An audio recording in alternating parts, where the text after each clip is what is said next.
So guys, जो हमारा last video था वो कंप्लीट नहीं हो पाया था, जिस कारण से आगे हम लोग इस चैप्टर को इस नेक्स्ट पार्ट में हम लोग करने वाले हैं। लोग इस पार्ट में हम लोग क्या करेंगे, लोग कंप्लीट कर देंगे लोग। तो अभी तक हम लोग पढ़े थे कि जो जो रीज़न के कारण यहाँ पे इमरजेंसी लगने का जो जो रीज़न था, उसमें से हम लोग पहले पढ़े थे लोग गुजरात बिहार का था, फिर इकोनॉमिक सिचुएशन कैसा कंट्री में उस समय पे था, और भी बहुत सारे जो चीज़ यहाँ पे जो कैसे कांग्रेस चेंज हो गई, जिस कारण से कांग्रेस खुद से जो अलग ओपिनियन वाले लोग हैं उनको एडजस्ट नहीं कर पा रही है, अलग अलग प्रेशर ग्रुप को, जिस कारण से क्या होगा कि इमरजेंसी में ये भी फैक्टर रहेगा इमरजेंसी लगने का। अब हमारा क्या है यहाँ पे next, conflict with judiciary. This was also the period when the Congress and the ruling party had many differences with the judiciary. Do you remember discussion about the long drawn conflict between the parliament and the judiciary? You have studied last year, 3 constitutional issue had emerged. Can parliament abridge fundamental right? The Supreme Court said it cannot. Secondly, can the parliament curtail the right to property by making an amendment? Again, the court said parliament cannot amend the constitution in such a manner that rights are curtailed. Third, the parliament amended the constitution saying that it can abridge fundamental right for effect to the directive principle, but the Supreme Court rejected this provision also. This led to a crisis as far as the relationship between the government and the judiciary were concerned. अब देखोगा यहाँ पे क्या बताया जा रहा है कि same time period पे जो हमारा 75 से पहले का ऐसा टाइम पीरियड है जब जुडिशरी के साथ भी गवर्नमेंट का क्या है यहाँ पे नहीं बन रहा है। तो इसमें बेसिकली हम लोग को बताया गया कि जो हम लोग 11th क्लास का पॉलिटिकल साइंस है उसमें हम लोग पढ़े होंगे 3 चीज कि 3 अलग अलग मैटर आता है जहां पे क्या होता है गवर्नमेंट और जो सुप्रीम कोर्ट है उसका जो डिसीजन रहता है डिफर करता है। पहले यहाँ पे क्या बताया हुआ है कि यहाँ पे पहला ये है कि क्या हम पार्लियामेंट के पास इस चीज का राइट है कि वो फंडामेंटल राइट को सप्रेस करके कोई ऐसा लॉ लेकर आ सके।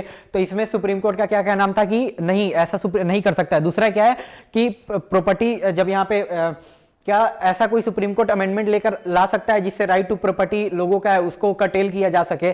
तो सेम इसमें भी सुप्रीम कोर्ट का से क्या था, नो। तो ये जो प्रॉपर्टी वाला मैटर है ये था हमारा Keshavananda Bharati versus Union of India. इसमें अभी तक के सुप्रीम कोर्ट की हिस्ट्री में सबसे ज्यादा जज की कॉन्स्टिट्यूशनल बेंच बैठी हुई है। टोटल इसमें 13 जज बैठे हुए थे जिनका डिसीजन आया था 7:6 में। तो इसमें सुप्रीम कोर्ट में क्या हुआ था कि भले इसमें सुप्रीम कोर्ट क्या हुआ, केशवानंद भारती केस को हार गए थे, पर सुप्रीम कोर्ट साथ में इसी केस में एक चीज को यहाँ पे लेट डाउन किया था जिसका नाम है डॉक्ट्राइन ऑफ बेसिक कॉन्स्टिट्यूशन, जिसमें हम लोग का था कि सुप्रीम कोर्ट क्या करेगा कि जो यहाँ पे फंडामेंटल राइट्स जो इनको मिल रखा है, जिस ढांचे पे कॉन्स्टिट्यूशन बना है, इस पे क्या करना है हमको, उसको चेंज नहीं करना है। तो इसी चीज से क्या हुआ कि इसमें भी जो इंदिरा गांधी रहती है ये डिसीजन सुप्रीम कोर्ट का उनको अच्छा नहीं लगता है। और तीसरा क्या यहाँ पे ये था कि पार्लियामेंट के पास क्या पावर है कॉन्स्टिट्यूशन को ऐसे चेंज करने का ताकि वो डीपीएसपी जो यहाँ पे दे रखा है कॉन्स्टिट्यूशन में, directive principle of state policy, इसको फोर्स में लाया जा सके। तो सुप्रीम कोर्ट का ये भी क्या नाम था कि नहीं, जो गवर्नमेंट है यानी जो पार्लियामेंट है ऐसा नहीं कर सकती है। You may remember that the crisis culminated in the famous Keswaranand Bharti case. In this case, the court gave a decision that there are some basic features of the constitution and the parliament cannot amend this feature. वहीं यहाँ पे बताया गया कि Keshavananda Bharati case में क्या है, क्या बोला गया सुप्रीम कोर्ट, केशवानंद भारती ये केस तो हार गए थे पर इसमें सुप्रीम कोर्ट क्या बोला कि कॉन्स्टिट्यूशन का कुछ ऐसा बेसिक फीचर है जिसको क्या यहाँ पे हम लोग अमेंड नहीं कर सकते हैं।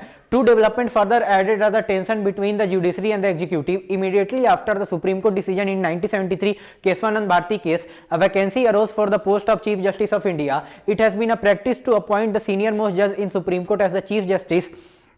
But in 1973, the government set aside the seniority of the 3 judges and appointed Justice A.N. Ray as the Chief Justice of India. The appointment became politically controversial because all the 3 judges who were superseded had given ruling against the stand of the government.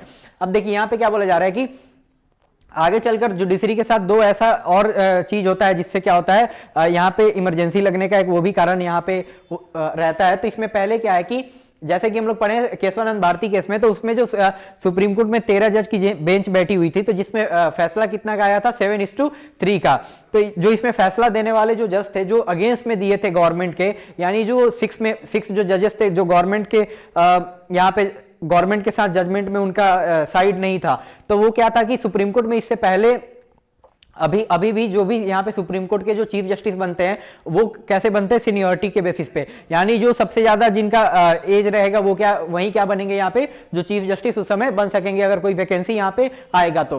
पर जैसे ही यहाँ पे vacancy आता है तो यहाँ पे क्या होता है कि जो सुप्रीम कोर्ट में वैकेंसी आएगा तो क्या होगा कि जो गवर्नमेंट है क्या करेगी, यहाँ पे जो 3 सीनियर मोस्ट जज थे वो उनको क्या किया जाएगा, उनको साइड कर दिया जाएगा जो गवर्नमेंट के अगेंस्ट में फैसला दिए थे, और किसको बना दिया जाएगा, एएन रे को यहाँ पे क्या बना दिया जाएगा, यहाँ पे चीफ जस्टिस। और जो 3 जजेस जिनको सुप्रीम यहाँ पे गवर्नमेंट क्या करती है, उनको हटा देती है, मतलब उनको चीफ जस्टिस नहीं बनने देती है, कौन कौन है, जेएम सेलाट, फिर है के.एस. हेगड़े और तीसरे हैं एएन ग्रोवर। तो इन तीनों को क्या किया जाएगा, यहाँ पे सुपरसीड करके यहाँ पे कौन बन जाएंगे, एएन रे। तो ये भी क्या यहाँ पे बोला जाएगा, ये जो गवर्नमेंट का ये जो काम है ये क्या है, पॉलिटिकली मोटिवेटेड है, यानी जो जज उनके हिसाब से फैसला नहीं देगा उसको यहाँ पे गवर्नमेंट क्या कर रही है, उनको यहाँ पे नहीं, उनके रोल को यहाँ पे, उनको चीफ जस्टिस यहाँ पे नहीं बनने दे रही है।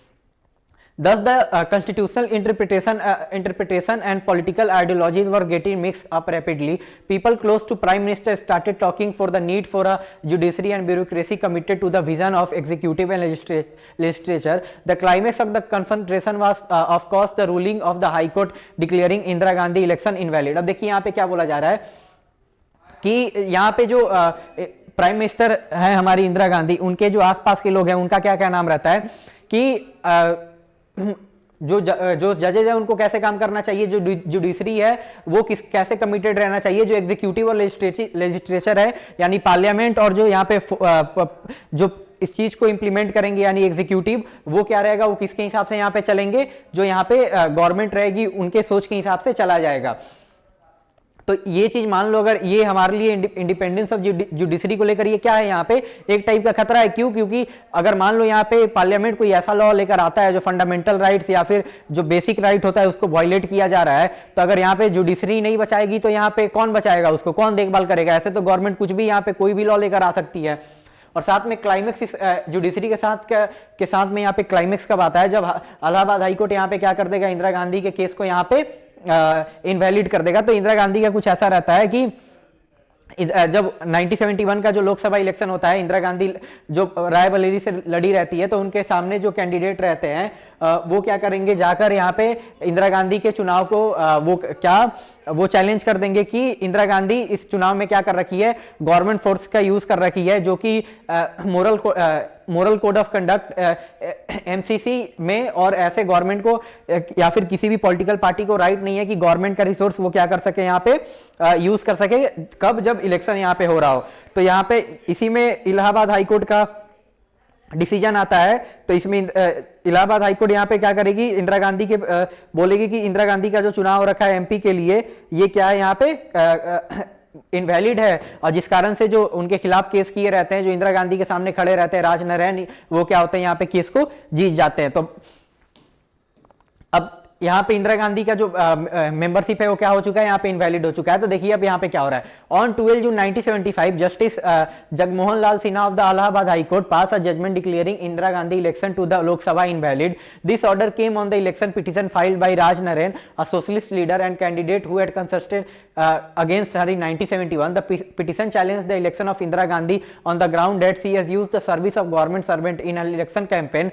The judgment of the High Court mean that legally she was no more an MP and therefore could not remain Prime Minister unless she was once again elected as an MP within 6 months. अब देखिए जो हम अभी मैं बताया वहीं यहाँ पे बताया गया है कि 12 जून 1975 को इलाहाबाद हाईकोर्ट के एक जज रहते हैं जिनका नाम है जगमोहन लाल सिन्हा, वो एक डिसीजन देंगे। उसमें क्या बोलेंगे, इंदिरा गांधी का लोकसभा जो इलेक्शन है वो क्या है, इनवैलिड है। इनवैलिड क्यों है?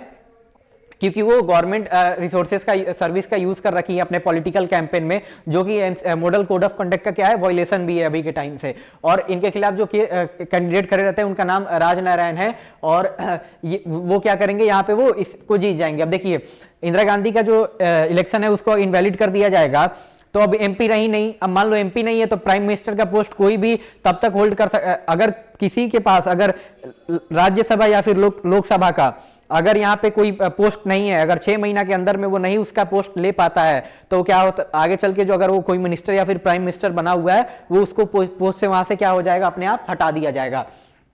तो इंदिरा गांधी यहाँ पे क्या है, देश की प्रधानमंत्री है। अब उनका जो जीत रखी है चुनाव वो क्या हो गया, यहाँ पे इनवैलिड हो गया। तब तो यहाँ पे इंदिरा गांधी के पास कोई पावर ही नहीं है कि ये एमपी है, तो इनको यहाँ पे दूसरा यहाँ पे ऑप्शन क्या था कि 6 महीना के अंदर ही क्या कर सके यहाँ पे कि फिर से एमपी बन जाए। अगर नहीं बन पाएगी एमपी तो क्या हो जाएगा, अपने आप ये प्राइम मिनिस्टर के पोजीशन से हट जाएंगी। On June 24, the Supreme Court granted a partial stay on the High Court order until her appeal was decided. She could remain MP but could not take part in the proceeding of the Lok Sabha. अब देखिए ये जो decision आएगा तो इसमें क्या होगा, इंदिरा गांधी क्या करेंगी, जल्दी से सुप्रीम कोर्ट पहुंच जाएंगी इसको अपील करने। तो इसमें सुप्रीम कोर्ट का क्या ऑर्डर रहता है, अभी जब तक मैं अपील को डिसाइड कर सकूं तब तक यहाँ पे सुप्रीम कोर्ट स्टे लगा देगी। थोड़े से हाई कोर्ट का जो ऑर्डर रहता है उस पर पूरी तरीके से नहीं, बस इसमें उनके जो उनका डिस्क्वालिफिकेशन हुआ था एज एमपी उस चीज को रोक दिया जाएगा तब तक के लिए। पर साथ में सुप्रीम कोर्ट का क्या यहाँ पे रूलिंग रहेगा कि आप एमपी तो रहिएगा पर जो पार्लियामेंट प्रोसीडिंग होता है आप उसमें भाग नहीं ले पाइएगा। तब देखिए इंदिरा गांधी कांग्रेस पार्टी की मेन लीडर है, तो अगर पार्लियामेंट में ही वो जाके या फिर गवर्नमेंट के कोई काम में उनका रोल नहीं रह रहा है तो एज अ प्राइम मिनिस्टर रहते कोई फायदा यहाँ पे हो रहा है, नहीं हो रहा है। अब देखिए यहां पे क्या होगा, crisis and response. The stage was now set for a big political controversy. The opposition political parties led by Jayaprakash Narayan press for Indira Gandhi resignation and organise a massive demonstration in Delhi Ramlila grounds on 25 June 1975. Jayaprakash Narayan announced a nationwide satyagraha for her resignation and asked the army and the police and government employees do not obey illegal and immoral order. These two threatened to bring the activities of the government to a standstill. The political mood of the country had turned against the Congress more than ever before. अब यहाँ पे यही बोला जा रहा है 24 तारीख को सुप्रीम कोर्ट का ये जैसे हम लोग ऊपर पढ़े क्या रहेगा कि पार्शियल स्टे सुप्रीम कोर्ट लगाएगी। 25 तारीख को जो राजनारायण क्या करेंगे, अब देखेंगे कि जो इतना सारा प्रॉब्लम चलते आ रहा है, राजनारायण अभी तक बिहार से जो मूवमेंट को शुरू किए हैं टोटल रिवोल्यूशन का, संपूर्ण क्रांति का, उनको क्या होता है 25 जून 1975 को ये दिल्ली के रामलीला मैदान पे एक रैली करेंगे। वहां पे बोलेंगे कि इंदिरा गांधी को यहाँ पे रिजाइन देना चाहिए। क्यों? क्योंकि ये इलीगल है। और साथ में क्या बोल रहे हैं, आर्मी को, पुलिस को और जो गवर्नमेंट इंप्लॉई है वो बात ना माने इस गवर्नमेंट का कोई भी ऑर्डर है। क्यों? क्योंकि इंदिरा गांधी इस पोजीशन में नहीं है प्राइम मिनिस्टर रहने के। ये किसका क्या नाम है, राजनारायण का। और ये इसलिए भी बोल रहे हैं अगर ये लोग सपोर्ट ही नहीं करेगा तो गवर्नमेंट कोई काम ही नहीं कर पाएगा, जो आर्मी है, पुलिस वाले हैं या फिर गवर्नमेंट एम्प्लॉइज हैं। तो अब इसके साथ यहाँ पे देखो क्या हो रहा है, इतना सारा कुछ हो गया है तो कंट्री का जो मूड रहता है कांग्रेस के खिलाफ अभी तक का सबसे ज्यादा क्या है, अगेंस्ट में है। इससे पहले जितना नहीं हुआ था उससे ज्यादा क्या हो रखा है, अभी हो रखा है। The response of the government was to declare a state of emergency. On 25 June 1975, government declared that there are a threat to internal disturbance and therefore it invoked Article 352 of the Constitution. Under the provision of the article, the government could declare a state of emergency on the grounds of external threat or threat of internal disturbance. अब देखिए यहाँ पे government क्या करेगी, 25 तारीख को यहाँ पे जेपी इस बोलेंगे कि गवर्नमेंट अब कैपेबल नहीं है चलाने को लेके। अब 25 तारीख को यहाँ पे क्या कर दिया जाएगा, रात में इमरजेंसी का घोषणा कर दिया जाएगा। और किस आर्टिकल 352 ऑफ द कॉन्स्टिट्यूशन है उसका यूज करके यहाँ पे क्या लगाया जा रहा है, इमरजेंसी लगाया जा रहा है। आर्टिकल 352 क्या बोलता है कि देश में अगर यहाँ पे इंटरनल डिस्टर्बेंस है तो क्या किया जाएगा, या फिर एक्सटर्नल थ्रेट या फिर इंटरनल डिस्टर्बेंस है, यानी बाहर से कोई हमको खतरा है या फिर अंदर में ऐसा माहौल क्रिएट हो गया है, public order, law and order हम लोग नहीं संभाल सकते हैं, तो यहाँ पे क्या लग सकता है, इमरजेंसी लगाया जा सकता है। ये उस समय कॉन्स्टिट्यूशन में मेंशन था। और इमरजेंसी लगाने का दो और प्रोविजन है, एक आर्टिकल 356 है और एक है आर्टिकल 360। तो आर्टिकल 360 का यूज हम एक फाइनेंशियल इमरजेंसी होता है जो कि इंडिया में आज तक नहीं लगा है, लगते लगते बच गया था 1991 के टाइम पे जब हम लोग एलपीजी किए थे, लिबरलाइजेशन, प्राइवेटाइजेशन और ग्लोबलाइजेशन। और यहाँ पे एक आर्टिकल 356 है जिसका जो कब यूज किया जाता है अगर किसी स्टेट में यहाँ पे इमरजेंसी लगाना रहता है। अब यहाँ पे the government decided that a grave crisis had arised which made the proclamation of the state emergency necessary. Technically speaking this was within the power of the government, for our constitution provide some of the special power to the government once an emergency is declare. अब देखिए यहाँ पे क्या बोला जा रहा है, ये समझाया जा रहा है कि देखिए गवर्नमेंट के पास ऐसा उस टाइम पे राइट था, तभी क्या गवर्नमेंट यहाँ पे इमरजेंसी लगा पाई। क्यों? क्योंकि उसका जो डेफिनेशन दिया गया था यहाँ पे इंटरनल डिस्टर्बेंस का, इसका जो स्कोप है इसका बहुत ज्यादा ब्रॉडर था, ये क्लियरली डिफाइन नहीं था कि किस टाइप का यहाँ पे इंटरनल डिस्टर्बेंस होगा, तभी यहाँ पे क्या लगाया जा सकता है, ये इमरजेंसी लगाया जा सकता है। Once an emergency is proclaimed, the federal distribution of power remains practically suspended and all the power are connected in the hand of the union government. Secondly, the government also gets the right to curtail or restrict all or any of the fundamental right during the emergency. अब देखिए जब emergency लग गया है तो जो government है उसके पास क्या हो जाएगा, यहाँ पे इनॉर्मस पावर हाथ में उसके आ जाएगा। तो एक यहाँ पे क्या बताया गया है कि जैसे ही किसी भी मतलब इंडिया में इमरजेंसी लगेगा तो क्या है, जितने भी स्टेट गवर्नमेंट है, राज्य सरकार, यहाँ पे क्या किया जाएगा, उनको हटा दिया जाएगा और पूरा पावर किसके हाथ में आ जाएगा, सेंटर के। यानी पहले जो प्राइम मिनिस्टर किसी स्टेट के हैं उनको हटा दिया जा रहा है, और जो गवर्नर है अब क्या बन गए यहाँ पे, हेड के स्टेट के हेड बन गए हैं, और वो डायरेक्ट किसको रिपोर्ट करेंगे अब यहाँ पे, प्रेसिडेंट को, यानी जो इंडिया के प्रेसिडेंट है उनको करेंगे। दूसरा क्या है, ये भी था कि अगर इमरजेंसी लगा हुआ है देश में, तो यहाँ पे क्या है, जो लोगों का फंडामेंटल राइट है वो भी यहाँ पे क्या किया जाएगा, कर्टेल किया जाएगा, यानी उसको रिस्ट्रिक्ट कर दिया जाएगा, रोक दिया जाएगा। From the wording of the provision of the Constitution, it is clear that an emergency is seen as an extraordinary condition in which normal democratic politics cannot function. Therefore, special power are granted to the government. अब देखिए इन सब चीजों के पढ़ने से हमको क्या पता चलता है कि इमरजेंसी एक ऐसा टाइम पीरियड है, ये क्या एक एक्स्ट्राऑर्डिनरी सिचुएशन है जिसमें जो लोगों का जो बेसिक राइट होता है इसको क्या यहाँ पे किया जा रहा है, रिस्ट्रिक्ट किया जा रहा है, उस पर रोक लगाया जा रहा है, यानी कर्टेल किया जा रहा है। On the night of 25 December 1975, Prime Minister recommended the imposition of emergency to President Farooquddin Ali Ahmad. He issued the proclamation immediately after midnight. The electricity to all major newspaper offices were disconnected. In the early morning, a large number of leaders and workers of the opposition parties are arrested. The cabinet minister was informed about it at a special session meeting at 6 AM on 26 June after all this had taken place. अब देखिए यहाँ पे क्या बोला जा रहा है, 25 तारीख के रात को, 25 जून 1975 को क्या यहाँ पे प्रेसिडेंट को गवर्नमेंट इंदिरा गांधी क्या बोलेंगे कि यहाँ पे इमरजेंसी लगाने को प्रेसिडेंट कौन है, फखरुद्दीन अली अहमद। तो वो क्या कर देंगे, यहाँ पे एक इमरजेंसी लगने का यहाँ पे एक तुमको इशू कर देंगे नोटिस। उसके बाद क्या किया जाएगा, यहाँ पे देश भर में जितने भी मेजर न्यूज चैनल थे उनके ऑफिस में जो इलेक्ट्रिसिटी जाता था क्या कर दिया जाएगा, यहाँ पे काट दिया जाएगा, और जो अपोजिशन के जितने भी बड़े बड़े लीडर थे या फिर कोई वर्कर है उनको क्या किया जाएगा, लार्ज नंबर में यहाँ पे उनको अरेस्ट करके कहाँ डाल दिया जाएगा, जेल में डाल दिया जाएगा। अब यहाँ पे साथ में ये भी है कि एक स्पेशल सेशन बुलाया जाएगा 26 जून को, यानी नेक्स्ट डे, और 6 बजे का टाइम रहेगा सुबह का, और जितने भी कैबिनेट मिनिस्टर होते हैं इंदिरा गांधी के गवर्नमेंट में उनको इन्फॉर्म किया जाएगा कि देश में इमरजेंसी लगा है। अब अभी के टाइम पे ऐसा है, अगर किसी को इमरजेंसी लगाना है तो कैबिनेट, जो गवर्नमेंट का कैबिनेट होता है उससे रिटर्न अप्रूवल चाहिए होता है, तभी जाकर कोई इमरजेंसी लगा सकता है। अब देखिए इमरजेंसी लगने का कॉन्सिक्वेंस क्या है यहाँ पे, मतलब इमरजेंसी लगने से क्या क्या चीज होते हैं। This brought the agitation to an abrupt stop. Strike were banned. Many opposition leaders were put in jail. The political situation became very quite so tense. Deciding to use special its power under emergency provision, the government suspended the freedom of newspaper. The freedom of press. Newspaper were asked to get prior approval of all material to be published. This is known as press censorship. अब देखिए यहाँ पे जैसे ही emergency लगेगा तो जितने भी लोग प्रोटेस्ट कर रहे थे गवर्नमेंट के खिलाफ, यहाँ पे क्या होगा, ये सब अब बैंड हो गया, यानी अब इस पे रोक लग गया है। साथ में क्या है, अपोजिशन के लीडर को जेल में डाल दिया गया। अब यहाँ पे पॉलिटिकल सिचुएशन बहुत खराब है, अपोजिशन के लिए कोई जगह नहीं है। साथ में क्या किया जा रहा है, इमरजेंसी के अंडर जो स्पेशल पावर गवर्नमेंट को मिला था उससे गवर्नमेंट क्या कर रही है, जो प्रेस का फ्रीडम रहता है उसको रोक दिया जा रहा है। और साथ में क्या बोला जा रहा है, न्यूज़पेपर में एक भी चीज छपेगा उसका एक छापने से पहले उसका अप्रूवल किससे लेना पड़ेगा आपको, तो यहाँ पे जो गवर्नमेंट है उससे आपको पहले अप्रूवल लेना पड़ेगा। तो इसी को हम लोग क्या बोलेंगे, लोग प्रेस सेंसरशिप।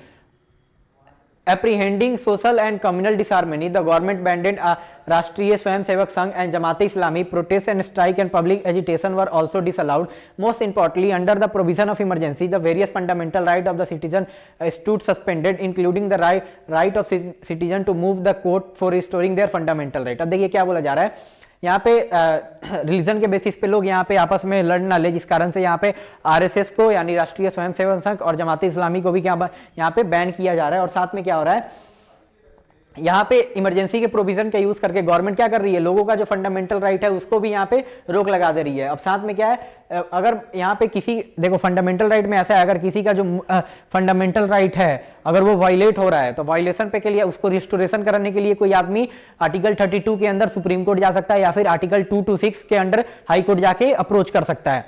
तो इन सब को भी यहाँ पे क्या किया जा रहा है, इन सब पे भी रोक लगा दिया जा रहा है।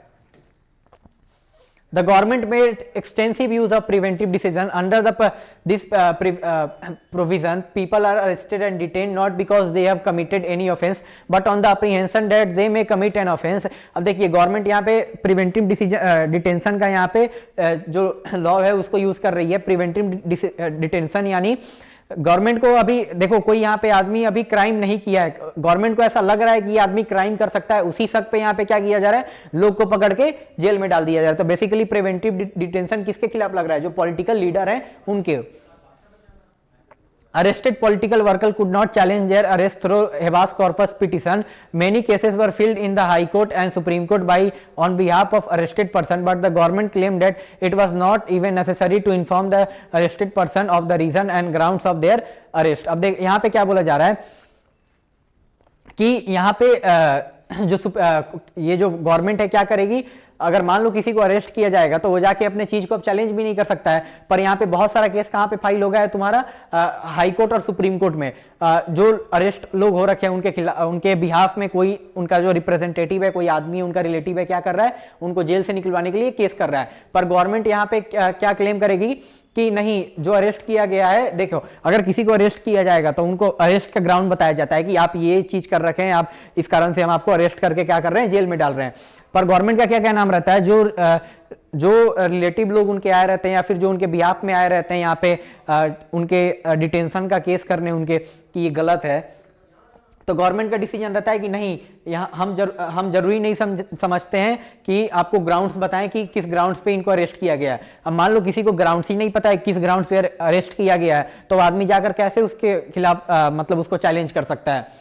Several High Court gave judgment that even after declaration of the emergency, the court could entertain a writ of habeas corpus filed by person challenging his or detention. अब देखिए यहाँ पे क्या बोला जा रहा है, फिर भी बहुत सारे हाई कोर्ट रहते हैं, वो क्या जजमेंट देते हैं कि अगर कोई हेबियस कॉर्पस रिट का यूज करके यहाँ पे सुप्रीम कोर्ट में आके केस कर रहा है तो यहाँ पे हम क्या कर सकते हैं, उनके केस को हम लोग यहाँ पे सुन सकते हैं। देखिए हेबियस कॉर्पस क्या है, हेबियस कॉर्पस का रिट तब लगाया जाता है कि अगर आपको कोई भी एंटिटी या फिर ऑर्गेनाइजेशन या पर्सन आपको कहीं जाने से रोक देता है या फिर आपको गलत तरीके से आपको कैद करके रखा जाता है, तो वहां से छुड़वाने के लिए आप लोग कौन सा पिटीशन यूज करते हैं, सॉरी कौन सा रिट यूज करेंगे, तो हेबियस कॉर्पस का रिट है। 5 टाइप के रिट होते हैं, एक हेबियस कॉर्पस का, एक मैंडेमस होता है, एक कोएर्सिव होता है, एक क्यो वारंटो होता है और एक प्रोविएशन होता है। तो सबका अपना अपना अलग काम है। आप फंडामेंटल राइट जिस हिसाब से जिसका वायलेट होता है वो इन 5 रिट का यूज करता है अपने आप को वहां से निकालने के लिए। तो सेम यहाँ पे क्या हाई कोर्ट क्या जजमेंट देगी कि हेबियस कॉर्पस का रिट यूज किया जा सकता है। तो बताओ ये गवर्नमेंट को अच्छा लगेगा? नहीं लगेगा। क्यों नहीं लगेगा? क्योंकि गवर्नमेंट यहाँ पे क्या कर रही है, एक तो उनको जेल में डाल रही है और उनके हिसाब से यहाँ पे फिर हाई कोर्ट नहीं चल रहे हैं। It means that during emergency, government could take away the citizen right to life and liberty. The judge,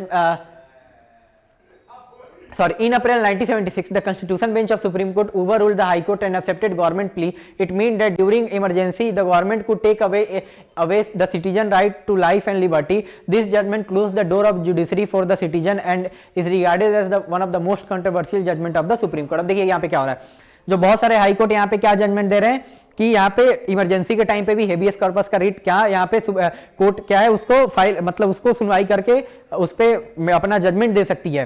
पर 1976 में यहाँ पे सुप्रीम कोर्ट के पास ये मैटर गवर्नमेंट चैलेंज कर देगी और सुप्रीम कोर्ट यहाँ पे क्या जजमेंट देगा कि नहीं, इमरजेंसी के टाइम पीरियड पे किसी भी टाइप का रिट पिटीशन यहाँ पे कोर्ट एक्सेप्ट नहीं करेगी। तो ये बताइए उनके लिए तो दरवाजा बंद हो गया, जो जेल में गलत तरीके से यहाँ पे बंद किया गया है, तो उनके लिए सही है? नहीं है। इसीलिए इसको क्या बोला जा रहा है कि ये जुडिशरी यानी जो कोर्ट है उनका एक सबसे मतलब ब्लैक डिसीजन में से एक है कि इतना गलत डिसीजन कोई कैसे दे सकता है। आगे चल के सुप्रीम कोर्ट इस डिसीजन को ठीक भी करेगी, इसलिए इसको बहुत कंट्रोवर्शियल बोला जाता है। There were many acts of dissent and resistance to emergency. Many political workers who were not arrested in the first wave went underground and organized protests against the government. Newspapers like Indian Express and The Statement protested against censorship by leaving blank space where news item had been censored. अब देखिए यहाँ पे क्या बोला जा रहा है कि इस डिसीजन के खिलाफ बहुत सारे लोगों का अपना लोगों का मतलब मतभेद था, वो लोग इस चीज से सहमत नहीं थे और बहुत लोग क्या करते हैं अपने अपने तरीके से इसके खिलाफ प्रोटेस्ट भी करेंगे। जैसे इमरजेंसी के पहला वेव में बहुत सारे जो पॉलिटिकल लीडर जो जेल में नहीं गए रहते हैं वो क्या अंडरग्राउंड हो जाएंगे, छुप जाएंगे। उसके बाद क्या है कि न्यूज़पेपर जैसे इंडियन एक्सप्रेस और स्टेटमेंट ये क्या हो जाएगा, ये लोग जो सेंसरशिप लगाया गया था यानी बिना गवर्नमेंट के अप्रूवल के कोई भी चीज न्यूज़पेपर में नहीं छपेगा, इसी को सेंसरशिप बोलेंगे। तो इसके खिलाफ प्रोटेस्ट करने के लिए वो लोग क्या करता था, जो उन लोग का न्यूज रहता था जिसको गवर्नमेंट अप्रूव नहीं करती थी प्रिंट करने के लिए, तो वो लोग उतने जगह को न्यूज़पेपर में ब्लैंक छोड़ देता था। यानी इसके खिलाफ लोग क्या कर रहे हैं, प्रोटेस्ट कर रहा है। अगर यहाँ पे गवर्नमेंट यहाँ पे इमरजेंसी नहीं लगाई रहती या फिर गवर्नमेंट का अप्रूवल मिल गया रहता तो यहाँ पे क्या होता, वो चीज उस ब्लैंक स्पेस पे जो इनका न्यूज था ये लोग वहां पे क्या करता, उसको प्रिंट करता। तो magazines like Seminar and Mainstream choose to close down rather than submit to censorship. अब देखिए दो यहाँ पे अलग अलग मैगजीन है, जैसे सेमिनार और एक मेन स्ट्रीम है, ये क्या करते हैं गवर्नमेंट का डिसीजन, ये लोग का क्या नाम था, या फिर जो हमको छापना है वही छापेंगे, नहीं तो हम लोग कुछ यहाँ पे प्रिंट ही नहीं करेंगे। Many journalists were arrested for writing against emergency.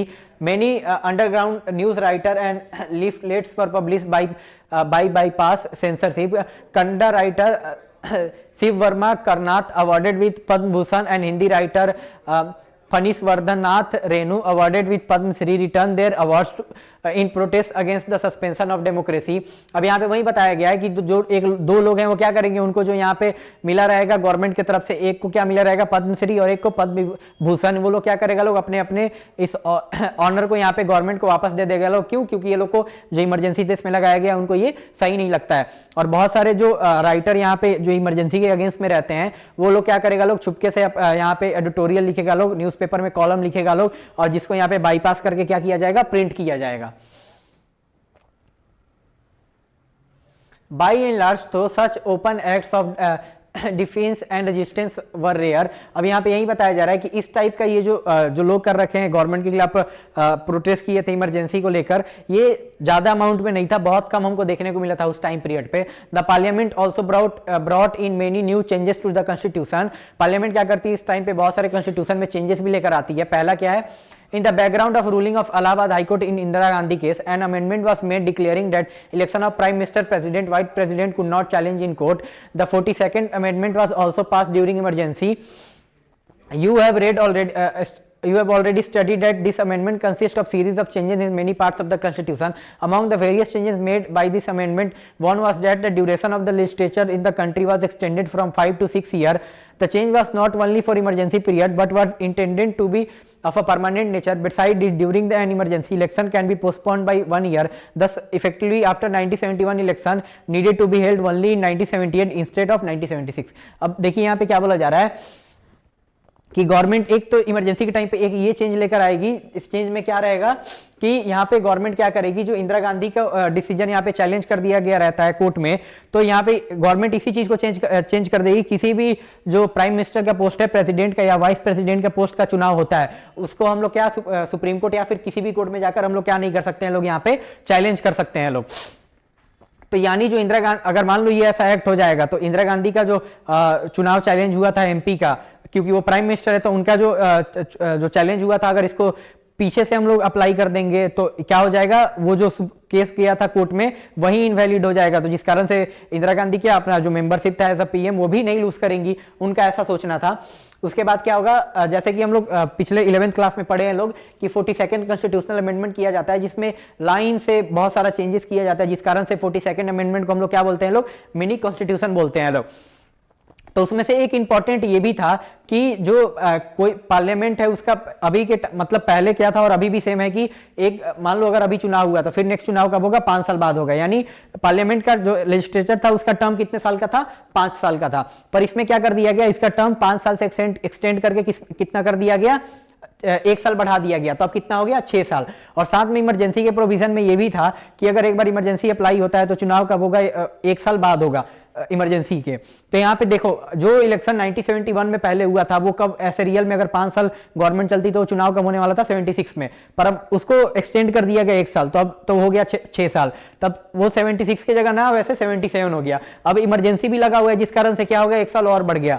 तो अब क्या हो गया, वो 1978 हो गया। यानी जो चुनाव 76 में होना चाहिए था वो कितना 2 साल बढ़ के कितना हो गया, 1978। अब यहां पे क्या दिया गया, lesson of emergency. The emergency at once brought out both of the weakness and the strength of the Indian democracy. Through there are many observers who think that India ceased to be democratic during the emergency, it is not noteworthy that normal democratic functioning resumed within a short period of time. Thus, one lesson of emergency that it is extremely difficult to do away with democracy in India। अब देखिए यहाँ पे क्या बोला जा रहा है, यहाँ पे ये बोला जा रहा है कि जो इमरजेंसी लगा इससे हमारे देश के लोकतंत्र का हमको एक मजबूती भी पता चला, यानी स्ट्रेंथ, और एक कमजोरी क्या था वो भी पता चला। तो यहाँ पे ये बोला जा रहा है कि कमजोरी तो बहुत सारा हम लोग पढ़े हैं लोग कि क्या है, लोगों का जो फंडामेंटल राइट है उसको कर्टेल किया जा रहा है, लोगों को जेल में डाल दिया जा रहा है, पर इसका मतलब इसका जो फायदा एक ये है कि ये ऐसा देश है कि यहाँ पे किसी को इमरजेंसी लगाने के बावजूद भी क्या हुआ, इमरजेंसी बहुत कम टाइम तक रहा और क्या हुआ, इमरजेंसी को आखिर में चल के हटाना पड़ा। तो ये क्या हुआ, हमारे देश का जो जिस टाइप का हमारा देश में यहाँ पे लोकतंत्र है, ये हमारे देश के लिए क्या है, एक टाइप का ये फायदे का बात है। Secondly, it brought out some ambiguities regarding emergency provision in the constitution that have been rectified since now. Internal emergency can be proclaimed only on the grounds of armed rebellion, and it is necessary that the advice of the president to proclaim emergency must be given in writing by the union cabinet. अब देखिए यहाँ पे क्या बोला जा रहा है कि जो पहला इमरजेंसी इंदिरा गांधी के द्वारा लगाया गया, इसे हम लोग हमारे जो प्रोविजन था आर्टिकल 350 में इंटरनल डिस्टर्बेंस के नाम पर जो लगाया गया था इमरजेंसी, वो बहुत ब्रॉडर था। कुछ वहाँ पे लिखा नहीं गया था कि किस टाइप का इंटरनल डिस्टर्बेंस रहेगा तभी इमरजेंसी लगाया जा सकता है। तो यहाँ पे साफ अब क्या लिख दिया गया कि इंटरनल इमरजेंसी तभी लगेगा किस ग्राउंड पे, जब देश में आर्म रिवेलियन होगा, यानी जब यहाँ के लोग क्या गवर्नमेंट के खिलाफ बंदूक लेकर उतर गए रहेंगे तब ये लग सकता है।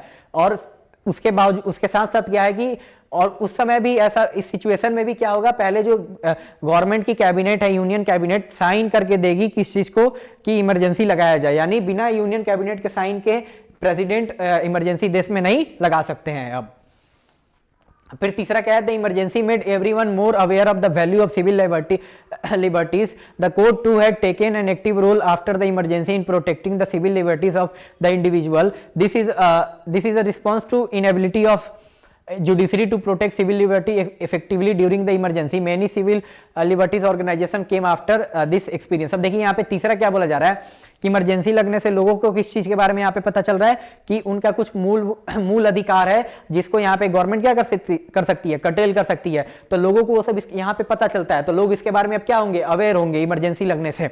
और इमरजेंसी के टाइम पीरियड पे जो सुप्रीम कोर्ट है वो लोगों के अधिकार को नहीं बचा पाती है, जिस कारण से इसी इमरजेंसी खत्म होने के बाद बहुत सारे जो फंडामेंटल राइट को बचाने वाले ग्रुप होते हैं, ऑर्गेनाइजेशन, एनजीओ होते हैं, यहाँ पे काम करने के लिए आते हैं, जो लोगों के अधिकार का क्या करेंगे, बात करेंगे।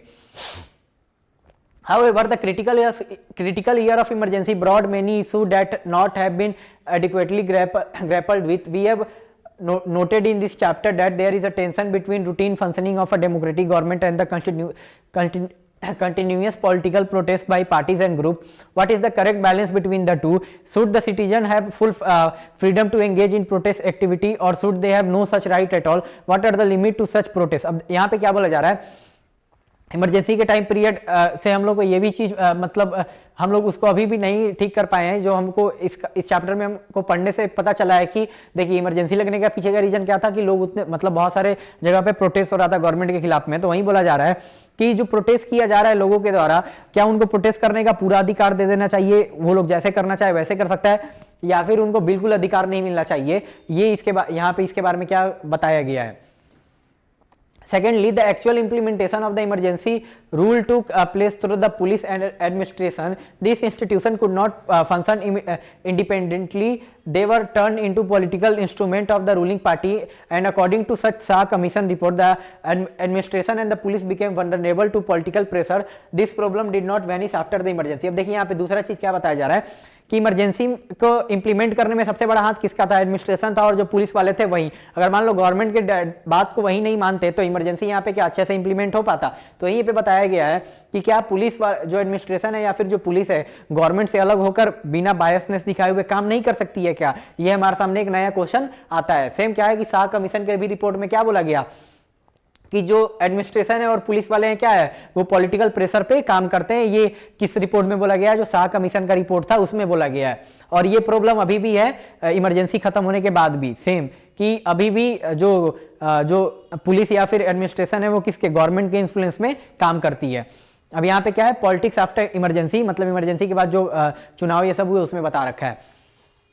The most valuable and lasting lesson for the emergency was learnt as soon as the emergency was over and the Lok Sabha election were announced. The 1977 election turned into a referendum on the experience of the emergency, at least in North India, where the impact of the emergency was felt most strongly. The opposition fought the election on the slogan of same democracy. The people verdict was decisively against the emergency. The lesson was clear and has been reiterated in many state level elections thereafter. Government are perceived to be anti-democratic or severely punished by the voter. In this sense, the experience of 75 to 77 emergency ended up strengthening the foundation of democracy in India. अब देखिए यहाँ पे क्या बोला जा रहा है कि इमरजेंसी लगने से सबसे पहला हम लोग को सीख क्या मिला कि जो मतलब यहाँ पे लोकतंत्र के खिलाफ जो भी संस्थाएं या फिर जो भी सरकार काम करेगी वहां पे लोग उसको क्या करेंगे, पनिश करेंगे। तो एक टाइप का 77 का इलेक्शन क्या था, रेफरेंडम था। खासकर तो ये नॉर्थ इंडिया में देखने को मिला जहां पे कांग्रेस पार्टी क्या बुरी तरीका से पूरा तुम्हारा रीजन हार जाती है। वेस्ट बंगाल, बिहार, उसके बाद दिल्ली, उत्तर प्रदेश, राजस्थान, गुजरात, मध्य प्रदेश, इन सब रीजन में क्या होगा, यहाँ पे कांग्रेस पार्टी बुरी तरीके से चुनाव यहाँ पे हारेगी। तो वहीं उसके बाद भी जितने भी स्टेट के भी चुनाव होते हैं तुम्हारा 77 लोकसभा चुनाव के बाद से जो भी स्टेट में चुनाव होते हैं वहां पे भी सेम लोगों का डिसीजन रहता है, जहां वहां पे भी कांग्रेस क्या होगी, बुरी तरीके से चुनाव सब में हारते जाएगी। तो इससे क्या पता चला कि जो हमारा इमरजेंसी 2 सालों के लिए लगा था 1975 से लेकर 1977 तक, ये क्या किया, एक तरीके से हमारे देश के लोकतंत्र को मजबूत करने में सहायता किया। मजबूत कैसे कर रहा है यहाँ पे, तो मजबूत इस सेंस में कर रहा है कि जो लगाया गया इमरजेंसी गवर्नमेंट के द्वारा, लोग इसके खिलाफ अगेंस्ट में जब दोबारा चुनाव हुआ उसके अगेंस्ट में वोट दिए हैं।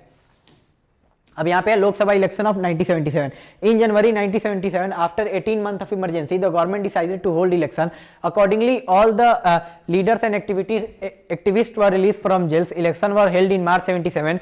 This left the opposition with very little time, but the political development took place very rapidly. The major opposition parties had now already coming closer in pre-emergency period. Now they come together in the eve of the election and form a new party known as the Janata Party. अब देखिए यहाँ पे क्या बोला जा रहा है कि गवर्नमेंट क्या करेगी, यहाँ पे 18 महीना का इमरजेंसी खत्म होगा और जनवरी 1977 में इमरजेंसी खत्म होगा 18 महीने का, और इलेक्शन का यहाँ पे क्या डेट निकाल दिया जाएगा। अब यहाँ पे इलेक्शन कब होगा, यहाँ पे मार्च 1977 में। तो जैसे ही इलेक्शन होगा तो जितने भी पॉलिटिकल पार्टी के लीडर थे उनको जेल में डाला गया था या फिर जो एक्टिविस्ट थे उनको जेल से छुड़वाया जाएगा, निकाला जाएगा। साथ में क्या होगा कि जैसे ही वो लोग निकलेंगे उनके पास बहुत कम टाइम रहता है किस चीज का, चुनाव का तैयारी करने का। पर यहाँ पे पहले से ही जो एंटी कांग्रेस पार्टी थे यहाँ पे जो उसके अगेंस्ट में थे, वो क्या इमरजेंसी के पहले ही टाइम पीरियड से हम लोग पहले के चैप्टर में पढ़े हैं, वो लोग साथ आते आ रहा है, जिसको क्या हम लोग नॉन कांग्रेसिज्म बोले थे। वो कॉन्सेप्ट कौन दिए थे यहाँ पे, राम मनोहर लोहिया जी दिए थे। तो वहीं पे बोला जा रहा है सब पार्टी मिलकर यहाँ पे क्या करेंगे, जो जो अलग अलग पार्टी थी वो मर्ज हो जाएगी, एक में मिलकर एक नया पार्टी बनाया जाएगा, जनता पार्टी। और इसके जो लीडर किसको बनाया जाएगा, जयप्रकाश नारायण को, वो इसके लीडर होंगे। Some leader of the Congress who oppose to the emergency also join the new party. और कुछ ऐसे लीडर जो कांग्रेस के इमरजेंसी के रूल के खिलाफ, मतलब इमरजेंसी जो कांग्रेस लगाई थी उससे खुश नहीं थे, वो भी क्या करेंगे, यहाँ पे आके जनता पार्टी को ज्वाइन कर लेंगे। Some other Congress leader also came out and formed a separate party under the leadership of Jagjeevan Ram. This party named as a Congress for Democracy later merged with Janata party. अब कुछ ऐसे leader क्या करते हैं जो इनके साथ ना आके मतलब पहले एक दूसरा पार्टी बनाएंगे जिसका नाम है कांग्रेस फॉर डेमोक्रेसी, किसके लीडरशिप में, बाबू जगजीवन राम ये उसके लीडर होंगे। और आगे चल के ये पार्टी भी क्या हो जाएगी, जनता पार्टी में ही मर्ज हो जाएगी चुनाव के टाइम पे। The Janata Party made this election into a referendum on emergency. Its campaign was focused on non-democratic character of the rule and on the various excess that took place during this period. In the background of arrest of thousands of persons and the censorship of the press, the public opinion was against the Congress. अब देखिए यहाँ पे क्या बोला जा रहा है, यहाँ पे यही बोला जा रहा है कि जनता पार्टी इस चुनाव को मूड क्या बना देगी कि आपको वोट किस चीज पे देना है, कि आपको इमरजेंसी चाहिए कि नहीं चाहिए, यानी इस पे रेफरेंडम करना है कि आप लोग इमरजेंसी के पक्ष में थे या अगेंस्ट में थे। तो इसी इशू पे पूरा चुनाव लड़ लिया जाएगा कि कैसे लोगों को मतलब हजारों की संख्या में लोगों को जेल में डाला जा रहा है, कैसे जो न्यूज़पेपर है उसके फ्रीडम को यहाँ पे छीना जा रहा है उनसे। और इस पे क्या हो जाएगा, जो लोग का ओपिनियन रहता है पूरी तरीके से कांग्रेस के अगेंस्ट में रहता है। तो Jayaprakash Narayan became the popular symbol of restoration of democracy. The formation of the Janata Party also ensured that non-Congress vote could not divide it. It was evident that the going was tough for the Congress. अब देखो यहाँ पे क्या बोला जा रहा है, जयप्रकाश नारायण थे वो क्या लोकतंत्र बचाने के यहाँ पे क्या बन गए थे, सिंबल बन गए थे, उसका मतलब चिन्ह बन गए थे कि यही यहाँ पे लोकतंत्र को बचा सकते हैं। उसके बाद यहाँ पे क्या है, यहाँ पे जानबूझकर जनता पार्टी का फॉर्मेशन किया जा रहा है। क्यों? क्योंकि जो भी कांग्रेस के अपोजिशन पार्टी थे अगर अलग अलग चुनाव लड़ते तो क्या होता है, यहाँ पे वोट उनका बढ़ता, तो उससे जीतने का उनका चांस कम होता। इसीलिए सब एक साथ आकर एक नया पार्टी बनाकर चुनाव लड़ रहे हैं। तो इससे क्या होगा, कांग्रेस का जो राह होगा चुनाव जीतने का और ज्यादा हार्ड होगा। Yet the final result took everyone by surprise. For the first time since independence, the Congress party was defeated in the Lok Sabha election. The Congress could only win 154 seats in the Lok Sabha. अब देखिए क्या यहाँ पे हो रहा है कि पहली बार पहली बार आजाद भारत के इतिहास में कांग्रेस पार्टी यहाँ पे चुनाव हार रही है 1977 में। कांग्रेस पार्टी कितना सिर्फ 154 सीट जीत पाती है इस चुनाव में। Its share of popular votes fell to less than 35%। Congress party का जो वोट शेयर 44% था 71 के चुनाव में, वो घटकर कितना पे आ जा रहा है 35% पे। The Janata party and its allies won 330 seats out of 542 seats in Lok Sabha. और जो जनता पार्टी या फिर जो उसके साथ में और पार्टी गठबंधन करके चुनाव लड़े थे वो कितना सीट जीत रहे हैं 330 सीट जीत रहे हैं। कितने में से 542 में से। जनता पार्टी खुद यहाँ पे कितना सीट जीतेगी 295 का।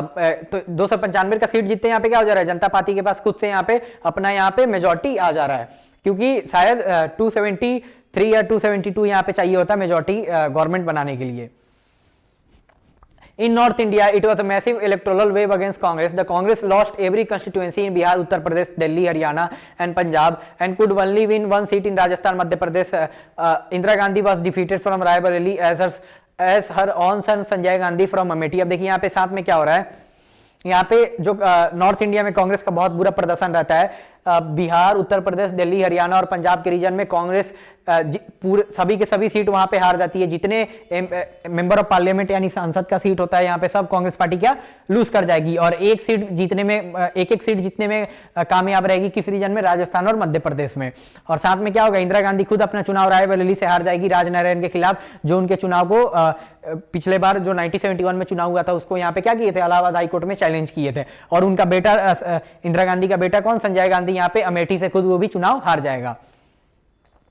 But if you look at the map showing the result of the election, you will also notice that Congress did not lose election all over the country. It retained many seats in Maharashtra, Gujarat, Odisha, virtually swept through the southern state. There were many reasons for this. To begin with, the impact of emergency was not felt equally in all the states. The forced reallocation and displacement, the forced sterilization were mostly concentrated in the northern state. अब यहाँ पे क्या बोला जा रहा है कि जो कांग्रेस पार्टी का प्रदर्शन था ये सिर्फ नॉर्थ इंडिया में खराब था।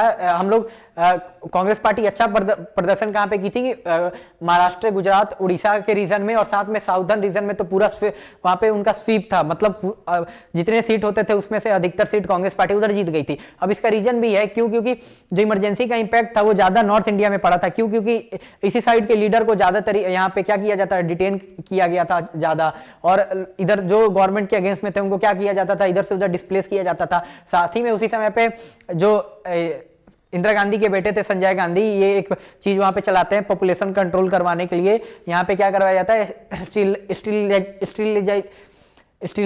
स्टीरिलाइजेशन करवाया जाता है, जिसका मतलब इसमें ताकि और यहाँ पे देश का पॉपुलेशन ना बढ़ पाए, जिसलिए यहाँ पे क्या करवाया जाएगा, नसबंदी करवा दिया जाएगा। But more importantly north India had experience some long term changes in the nature of political competition. The middle caste from the north were beginning to move away from the Congress, and the Janata Party became a platform for many of these sections to come together. In this, the 77 election was not merely about the emergency.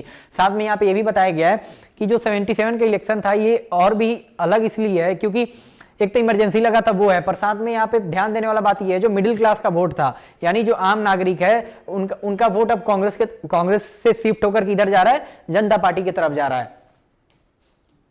अब यहाँ पे क्या है, जनता government. The Janta government that came to power after 77 election was far from cohesive. After the election, there was stiff competition among the three leaders for the PM post. Morarji Desai, who was the rival of the Indira Gandhi since 66-67, Charan Singh, leader of the Bharatiya Lok Dal, and a former leader from UP, Jagjeevan Ram, who has a vast experience as a senior minister in Congress government. Eventually, Morarji Desai became the prime minister, but that did not bring the power struggle within the party to an end. अब देखिए जनता party यहाँ पे 352 seat जीती है और अकेले अपने दम पर 292 सीट जीती है। पर यहाँ पे जनता पार्टी के अंदर में ही यहाँ पे प्रधानमंत्री बनने का लीडर के बीच में क्या हो जाता है, रेस शुरू हो जाता है। तीन लोग सामने आएंगे। एक है मोरारजी देसाई जो इंदिरा गांधी के अपोनेंट कब से 66-67 टाइम पीरियड से। दूसरे कौन है यहाँ पे, चौधरी चरण सिंह जो भारतीय लोकदल पार्टी था उन्हीं का था, और साथ में ये यूपी से क्या थे, किसान नेता थे। और तीसरे कौन थे, बाबू जगजीवन राम। ये बहुत मतलब इनके पास पॉलिटिक्स में बहुत सारा एक्सपीरियंस था क्योंकि ये कांग्रेस के ही पहले मेंबर थे। साथ में कांग्रेस में बहुत सारे यहाँ पे पोजीशन को भी होल्ड कर लिए थे एज अ कैबिनेट मिनिस्टर। पर फाइनली क्या होता है यहाँ पे मुरारजी देसाई को यहाँ पे प्रधानमंत्री बनाया जाएगा, पर प्रधानमंत्री बनने के बावजूद भी यहाँ पे क्या हो जाएगा, जो पावर स्ट्रगल नेताओं के बीच में आपस में रहेगा ये अभी भी खत्म नहीं होगा। अब ये कुछ मैप है 1977 लोकसभा इलेक्शन का। देखिए जनता पार्टी यहाँ पे क्या है, ये जो ग्रीन या फिर ब्लैक आपको दिखेगा यहाँ पे, ये जनता पार्टी है। यहाँ पे अधिकतर जनता पार्टी क्या की है, स्वीप कर दी है पूरे रीजन को। ये ब्लू है, ब्लू में अदर्स जीत रखे हैं जो कोई और पार्टी है। कांग्रेस का येलो है, यहाँ पे कांग्रेस कहाँ बचा, ये जम्मू कश्मीर इधर, फिर यहाँ पे महाराष्ट्र हो गया, फिर से यहाँ पे आंध्र प्रदेश हो गया और तेलंगाना हो गया, फिर से कर्नाटका हो गया, तमिलनाडु हो गया, केरला हो गया, गोवा हो गया। ये सब रीजन में क्या यहाँ पे हो रहा है, कांग्रेस पार्टी का प्रदर्शन अच्छा है। साथ में इधर नॉर्थ ईस्ट के कुछ स्टेट हो गए, असम, मेघालय, मिजोरम, अरुणाचल प्रदेश, इधर भी कांग्रेस अच्छा परफॉर्म कर रही है।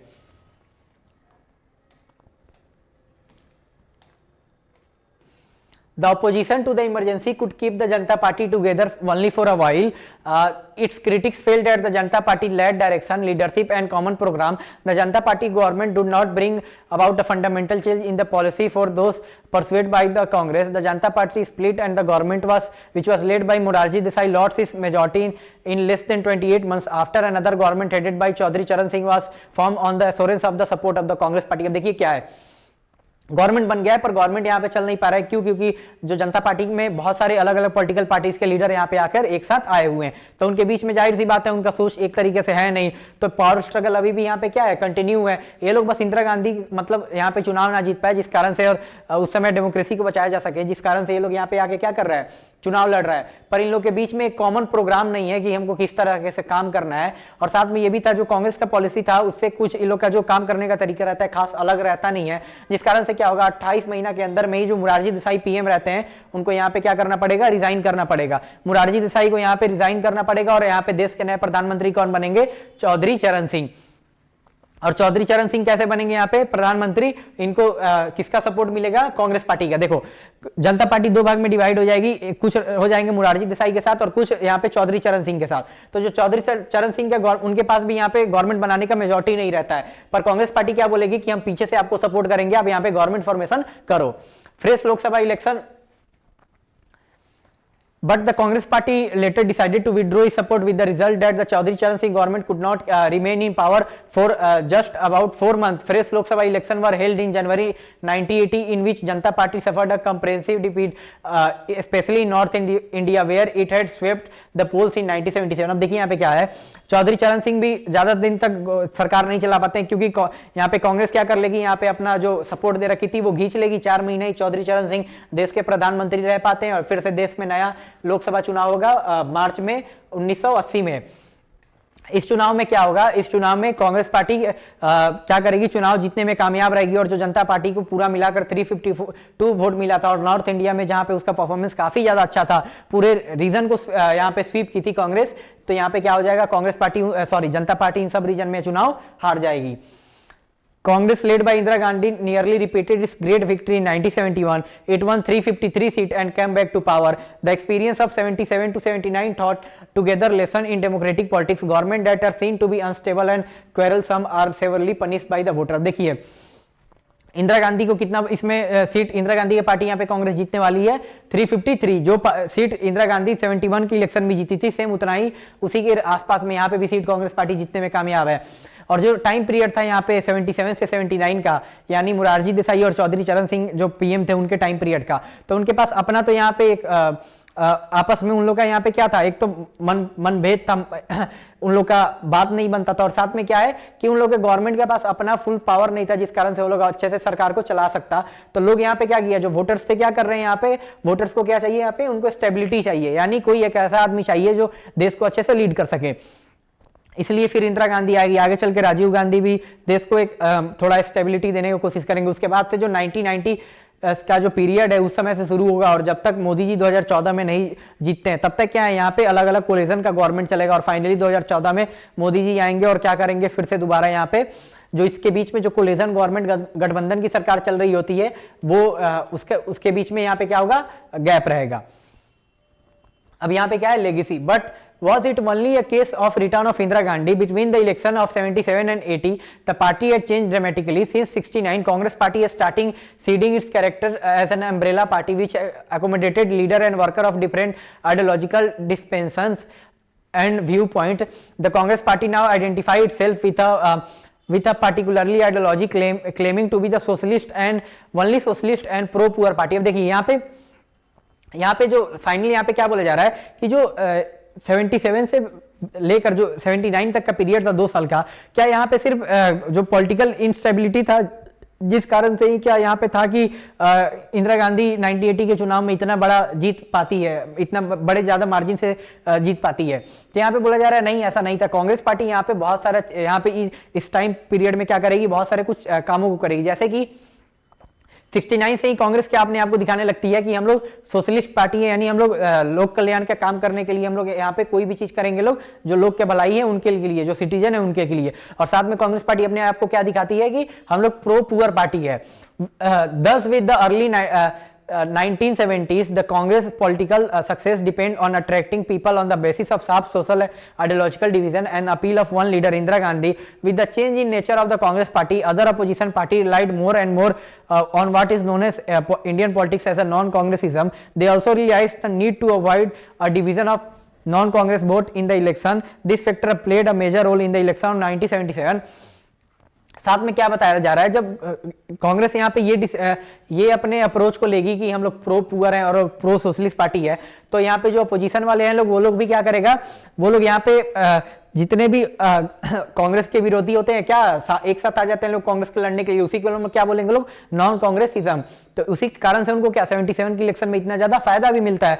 साथ में और यहाँ पे क्या रहता है कि एक टाइम पे उस समय पे कांग्रेस किस चीज पे 67 की इलेक्शन के बाद से जब 71 में कांग्रेस दोबारा इलेक्शन जीतती है, तो उस समय उनके जो मेजर वोट बैंक होते हैं कौन होते हैं, माइनॉरिटीज, वुमेन, यूथ और जो आदिवासी और जो शेड्यूल कास्ट लोग होते हैं वो रहते हैं। यानी कांग्रेस एक नया कॉम्बिनेशन यहाँ पे ट्राई करती है। तो उसी के अगेंस्ट में ये लोग क्या है, यहाँ पे जो कांग्रेस के यहाँ पे अगेंस्ट में ये लोग क्या करेगा, लोग ये लोग सब एक साथ आ जाएगा ताकि क्या हो, वोट स्प्लिट ना हो।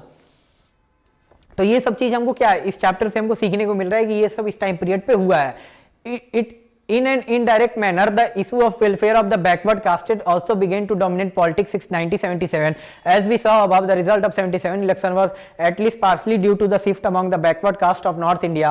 Following the Lok Sabha election, many states held assembly election in 77. Again, North India state elected non-Congress government in which leader of backward caste played an important role. अब यहाँ पे देखिए साथ में क्या बोला जा रहा है कि 77 से ही यहाँ पे तो पहले 77 के इलेक्शन से पहले से ही क्या यहाँ पे लोगों के वेलफेयर का और जो बैकवर्ड कास्ट है उनका जो मैटर है यहाँ पे क्या पॉलिटिक्स में डोमिनेट करने लग रहा है। 77 के इलेक्शन के बाद से क्या हो जाता है यहाँ पे कि जो जनता पार्टी को सक्सेस मिला रहता है, क्यों मिला रहता है, क्योंकि बैकवर्ड कास्ट के लोग क्या सबसे ज्यादा वोट नॉर्थ इंडिया के जो बैकवर्ड कास्ट के लोग रहते हैं जनता पार्टी को दिए रहते हैं। तो अब कोई भी किसको अपने तरफ लाना चाहेगा, उन्हीं को लेकर आना चाहेगा। तो उनके लिए क्या किया जाएगा, यहाँ पे काम किया जाएगा। साथ में 77 के बाद में जितने स्टेट इलेक्शन होते हैं 78 के टाइम पीरियड पे, उस समय भी कांग्रेस पार्टी क्या अधिकतर सीट वहां पे हार जाती है अधिकतर स्टेट चुनाव को। क्यों? क्योंकि वहां के भी बैकवर्ड कास्ट जो लोग हैं वो क्या करेगा, किसको वोट देगा, जनता पार्टी को देगा। तब यहाँ पे उनका मैटर यहाँ पे क्या आ रहा है, मेन लाइमलाइट में आ रहा है। तो यहाँ पे वही बताया गया है, the issue of reservation for backward class became very controversial in Bihar. Following this Mandal commission was appointment by Janata Party government at the centre. अब यहाँ पे यही बताया जा रहा है कि इसके बाद से बिहार में बैकवर्ड कास्ट को रिजर्वेशन देने का यहाँ पे क्या मांग शुरू हो जाता है, और जिस कारण से क्या होगा, जो जनता पार्टी की गवर्नमेंट है एक कमीशन बैठाएगी जिसका क्या नाम है मंडल कमीशन, बीपी मंडल इसके हेड रहते हैं, वो क्या करेंगे, इस कमीशन को लीड करेंगे। तो इसमें वही बताया जाएगा कि इनको रिजर्वेशन देना चाहिए कि नहीं, और देना भी चाहिए तो कितना इनका शेयर होना चाहिए। तो आगे चलकर जब वीपी सिंह की गवर्नमेंट 1991 में यहाँ पे मंडल कमीशन को लागू करेगी, तो ये किसका रिकमेंडेशन रहेगा, ये जो मंडल कमीशन था ये बना कब था, 77 में ही, और ये इंप्लीमेंट कब होगा, 91 में। उसके टाइम पीरियड के बीच में इतना सारे मतलब गवर्नमेंट अगर चली जाती है पर कोई इसको इंप्लीमेंट नहीं करता है। जनता पार्टी भी बस कमीशन को बैठा देगी पर इसको इंप्लीमेंट ओबीसी को यहाँ पे रिजर्वेशन उनको नहीं दिया जाएगा जनता पार्टी के द्वारा। आगे जब बीपी सिंह प्रधानमंत्री बनेंगे 91 में, तब वहां पे दिया जाएगा। इसी के बारे में बताया गया कि इसके बारे में हम लोग अपने बुक के यहाँ पे लास्ट चैप्टर में हम लोग पढ़ने वाले हैं लोग कि जो बैकवर्ड कास्ट का पॉलिटिक्स है और उनको कैसे मिला रिजर्वेशन, ये सब के बारे में। The election after the emergency set of the process of the changes in the party system. The emergency and the rapid period around it can be described as a period of constitutional crisis because it had its origin in the constitutional battle over the jurisdiction of parliament and the judiciary. यही बोला जा रहा है कि जो emergency लगाया गया था, ये क्या बोला जाएगा यहाँ पे कि ये क्या है, एक ऐसा क्राइसिस है जिसके बारे में खुद से लिखा गया था, जिसके बारे में खुद से कॉन्स्टिट्यूशन के प्रोविजन में ही लिखा गया था कि इमरजेंसी को इस बेसिस पे लगाया जा सकता है। और इमरजेंसी लगने का भी रीजन क्या था कि यहाँ पे जो तुम्हारा कॉन्स्टिट्यूशनल बैटल था किसके ऊपर, पार्लियामेंट और जुडिशरी के बीच में जो बैटल था कि किसका ज्यादा से रहेगा तुमको कोई भी चीज के राइट पे, तो ये क्या होता है फाइनली ये लेट करके हमको किसके तरफ लेकर चलता है, इमरजेंसी के तरफ। On the other hand it was also period of political crisis. इसी टाइम पर क्या होता है, एक ऐसा टाइम रहता है पॉलिटिकल क्राइसिस का। The party in power had an absolute majority and its leadership decided to suspend the democratic process. अब देखिए जो पॉलिटिकल क्राइसिस भी कैसा रहता है, कांग्रेस के पास उस समय मेजॉरिटी है, कब, जब इमरजेंसी लगाने से पहले, फिर भी ये लोग क्या कर रहे हैं, इमरजेंसी लगा रहे हैं। यानी उस टाइम पीरियड पे कांग्रेस के पास इमरजेंसी है, कांग्रेस कोई और रास्ता यहाँ पे ढूंढ सकती थी। इंदिरा गांधी खुद कुछ टाइम के लिए प्रधानमंत्री के पोस्ट से हटती जब तक सुप्रीम कोर्ट का फाइनल डिसीजन नहीं आता, और उसके बाद जो होता वो देखती। पर यहाँ पे क्या मेजॉरिटी होते हुए भी यहाँ पे क्या इमरजेंसी लगा दिया जा रहा है अपने सरकार को बचाने के लिए। The maker of India Constitution trusted that all political parties could basically abide by the democratic norms even during the emergency when the government would use extraordinary powers. Its use would be within the norms of the rule of law. अब देखिए इसके आगे क्या होता है कि जो हमारे भारत के संविधान, पहले जो संविधान बनाया गया तो जो संविधान लिखने वाले थे उनको क्या था कि जो भी पॉलिटिकल पार्टीज देश को इस कॉन्स्टिट्यूशन के हिसाब से चलाएगी और जो भी रहेगा वो कॉन्स्टिट्यूशन के बेसिस पे ही चलेगी। पर इसका क्या होता है यहाँ पे मिसयूज किया जाता है इस पावर को, और आगे चलकर ये क्या कोर्ट इसको सुधारेगी कि जो एक्स्ट्रा ऑर्डिनरी पावर दिया गया है कॉन्स्टिट्यूशन में इसको कटेल डाउन किया जाएगा। और यहाँ पे डिफाइन कर दिया जाएगा कि जो 352 में इंटरनल डिस्टर्बेंस का जो मीनिंग था वहां पे साफ साफ लिख दिया जाएगा, जब तक आर्म रेबेलियन नहीं होगा तब तक यहाँ पे क्या इंटरनल इमरजेंसी नहीं लगाया जा सकता है।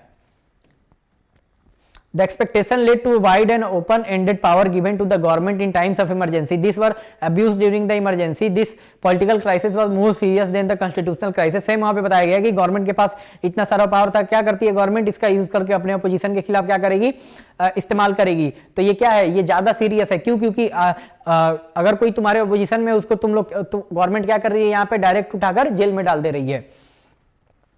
Another critical issue that emerged during this period was the role and extent of mass protests in parliamentary democracy. There was clearly a tension between institutional based democracy and institution based on spontaneous popular participation.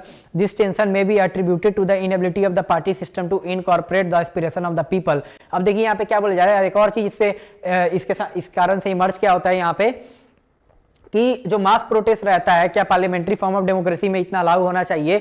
और जो पहले से यहाँ पे tension था कि institution based democracy और democracy based simultaneous popular participation, यानी एक था कि सरकार किस हिसाब से मतलब पार्लियामेंट किस हिसाब से फंक्शन करेगी, जो लोग चाहेंगे उसके हिसाब से, और दूसरा क्या था कि पार्लियामेंट ही लोगों के भलाई के लिए यहाँ पे काम करेगी। ये जो टेंशन पहले से चला आ रहा था ये क्या हो जाता है और ज्यादा यहाँ पे फैल जाता है। In the next chapter, we shall study some of the manifestation of this tension, in particular debates around the regional identity। और अगले नेक्स्ट चैप्टर में हम लोग यही पढ़ने वाले हैं लोग कि इसके अराउंड में जो भी यहाँ पे डिबेट्स था रीजनल आइडेंटिटी को लेकर कि इसको मान लो कि पार्लियामेंट फॉर्म ऑफ डेमोक्रेसी में इतना अगर मान लो स्टेट फेडरल स्ट्रक्चर को यहाँ पे हार्म किया जा रहा है तो ये सब नहीं होना चाहिए। इसी के बारे में हम लोग क्या नेक्स्ट चैप्टर में पढ़ने वाले हैं लोग। ऐसे करके हमारा चैप्टर खत्म होता है। चैप्टर खत्म होने से पहले यहाँ पे हम लोग कुछ जो इंपॉर्टेंट लीडर हैं, उससे पहले यहाँ पे एक मूवी है इमरजेंसी टाइम पीरियड के बारे में, मतलब थोड़ा सा उस टाइम की कहानी को थोड़ा सा ये दर्शाना चाहता है कुछ यहाँ पे उसके मतलब कटाक्ष यहाँ पे किया जा रहा है। तो इस मूवी का क्या नाम है, हजारों ख्वाहिशें ऐसी। तो ये मूवी ध्यान ये रखना है ईयर कब है, कब मूवी बना है, 2005 में। डायरेक्टर कौन है, सुधीर मिश्रा। स्क्रीन प्ले किसका है, सुधीर मिश्रा का ही है और रुचि नारायण का। साथ में शिव कुमार सुब्रमण्यन। कास्ट कौन कौन है, के मेनन, सिने आहूजा और चित्रंगदा सिंह। अब साथ में कुछ इंपॉर्टेंट लीडर है उनके बारे में हम लोग यहाँ पे क्या पढ़ेंगे लोग, और ऐसे करके चैप्टर खत्म कर देंगे लोग। ये है जगजीवन राम, इनका डेट ऑफ बर्थ है 1908 से 1986 तक। फ्रीडम फाइटर थे, कांग्रेस के लीडर थे बिहार से। साथ में भारत के डिप्टी प्राइम मिनिस्टर थे कब से कब तक, 77 to 79।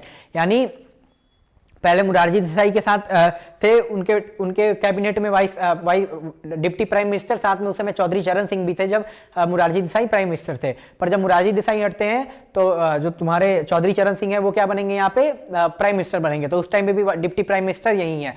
और साथ में कॉन्स्टिट्यूएंट असेंबली के संविधान सभा जो था उसके भी सदस्य थे। साथ में member of parliament since 1952 till his death, जो तुम्हारा लोकसभा है उसके सांसद भी थे 1952 से ही, जब तक ये मर जाते नहीं है।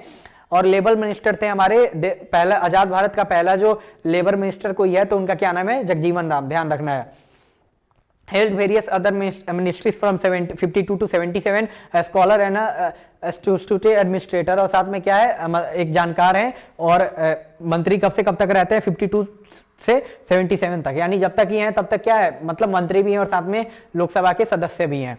साथ में अभी इसके यहाँ पे कौन है, चौधरी चरण सिंह, देश के हमारे प्रधानमंत्री, ये प्रधानमंत्री बनते हैं 5वें नंबर के। तो कब से कब तक रहेंगे, 1902 से लेकर 1987 तक। और प्रधानमंत्री कब से कब तक रहेंगे, जुलाई 1979 से लेकर जनवरी 1980 तक। फ्रीडम फाइटर थे, देश की आजादी में इनका महत्वपूर्ण अंग था। साथ में पॉलिटिक्स में भी इन्वॉल्व थे उत्तर प्रदेश के। आगे चल के वहां के उत्तर प्रदेश के 2 बार ये मुख्यमंत्री भी बनते हैं। और जो एग्रीकल्चर, एक बहुत बड़े एग्रीकल्चरलिस्ट भी थे और किसान के नेता भी थे। और साथ में एक पार्टी फाउंड किए थे, भारतीय क्रांति दल, BKD, कब 1967 में, 2 बार यूपी के PM रह चुके हैं। उसके बाद जनता पार्टी के एक दो फाउंडर में से एक है। और आगे चल के डिप्टी प्राइम मिनिस्टर और साथ में होम मिनिस्टर रहते हैं 77 to 79। और आगे चल के लोक दल का फाउंड भी करते हैं, एक नया पार्टी। और जिससे क्या करेंगे, आगे चल के ये जुलाई 1979 में क्या बनेंगे, देश के प्रधानमंत्री बनेंगे। अब यहाँ पे कौन है, मुरारजी देसाई, इनका डेट ऑफ बर्थ है 86 से लेकर 1995। फ्रीडम फाइटर ये भी है, मतलब गांधी के विचारधारा पे चलने वाले नेता है। और खादी के सपोर्टर थे, जो लोगों को खादी पहनना चाहिए। न्यूरोपैथी में भी इनका वो मतलब जानकारी था। साथ में चीफ मिनिस्टर रह चुके थे, जो बॉम्बे स्टेट था, यानी प्रेजेंट डे महाराष्ट्र और गुजरात उस समय एक ही हुआ करता था।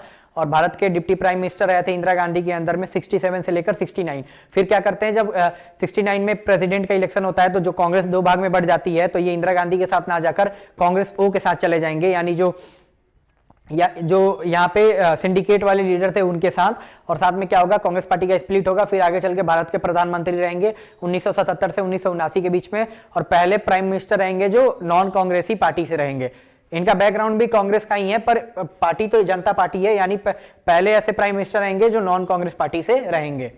तो ऐसे चल के हमारा ये चैप्टर खत्म हो जाता है। फिर से हम लोग मिलेंगे लोग नेक्स्ट चैप्टर में। और इस बुक का 2 और चैप्टर बचा है, चैप्टर 6 तक पढ़ लिए हैं लोग, 7 और 8 बचा है। उसके बाद ये बुक हमारा खत्म हो जाएगा। नोट्स आपको डिस्क्रिप्शन बॉक्स में मिल जाएगा, वहां से आप लोग क्या सिंपली डाउनलोड कर सकते हैं नोट्स को टेलीग्राम पे जाके, और आप लोग नोट्स बना सकते हैं लोग। कुछ मैच द फॉलोइंग कर लेते हैं लोग। टोटल रिवोल्यूशन का नारा कौन दिया था, संपूर्ण क्रांति का जयप्रकाश नारायण। फिर गरीबी हटाओ का किसका नारा था, इंदिरा गांधी का। स्टूडेंट प्रोटेस्ट कहाँ पे हुआ था, बिहार मूवमेंट, या फिर गुजरात में भी। फिर रेलवे स्ट्राइक का जो हेड कौन किए थे, तो जॉर्ज फर्नांडिस जो थे वो किए थे। तो आज की इस क्लास के लिए इतना ही। फिर से हम लोग मिलते हैं लोग आपसे नेक्स्ट क्लास में। तब तक के लिए बाय बाय, जय हिंद।